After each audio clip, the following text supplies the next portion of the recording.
Meantime, a study from Wuhan, China, finding that 42% of cases in a test group were asymptomatic, but it also says that they're not contagious for as long as symptomatic people.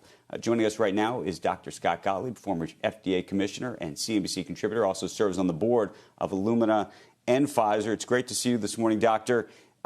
You're hearing about these studies. You also heard right before the break, Becky showed us what the spread of people, just physical spread, looks like. How concerned should or should we not be?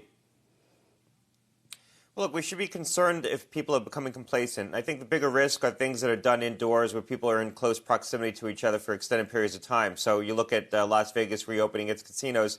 Those are the kinds of settings where I think you have more risk, where you have a lot of people crowding together, coming and going in indoor settings for sustained periods of time.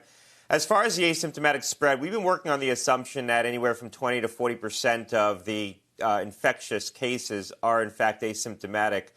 So the 80% is high. It's higher than some other studies. But I think that this is baked into a lot of our assumptions as somewhere between 20 and 40%, which is higher than other viral syndromes. So, for example, with influenza, typically about 16 to 20% of cases of flu will be asymptomatic. So people will get infected with flu but be asymptomatic. So that's a lot lower than the 40% that we suspect coronavirus might be. And the other piece of information here is that people who are asymptomatic or mildly symptomatic can be just as infectious. You referenced a study that says they're they're contagious for a less period of time, but they can be just as contagious as people who are symptomatic, people who are asymptomatic.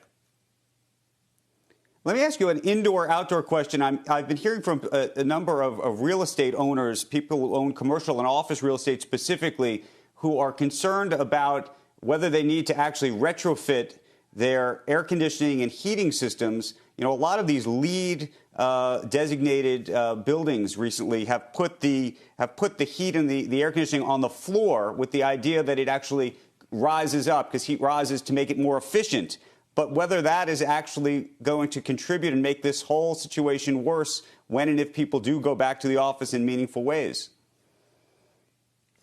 Well, I don't know about the flow of the air, whether the heat or the air conditioning is coming from above or below in terms of promoting viral spread. I know a lot of places are talking about putting in HEPA filters and different kinds of UV lighting into their air duct system to try to contain viruses.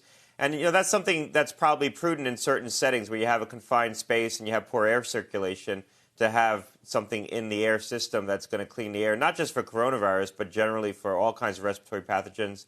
I think people are going to look differently about respiratory pathogens going forward, because even if we get through this, we get a vaccine, this is probably going to continue to circulate. It might be sort of a second flu, if you will. And from a productivity standpoint, if we have 2 flu seasons, that's not really sustainable. So we're going to need to figure out a way to reduce the morbidity, not just from coronavirus in the long run, but also flu as well. We're oddly complacent about flu. We let it infect far too many people. I think we're going to be more vigilant.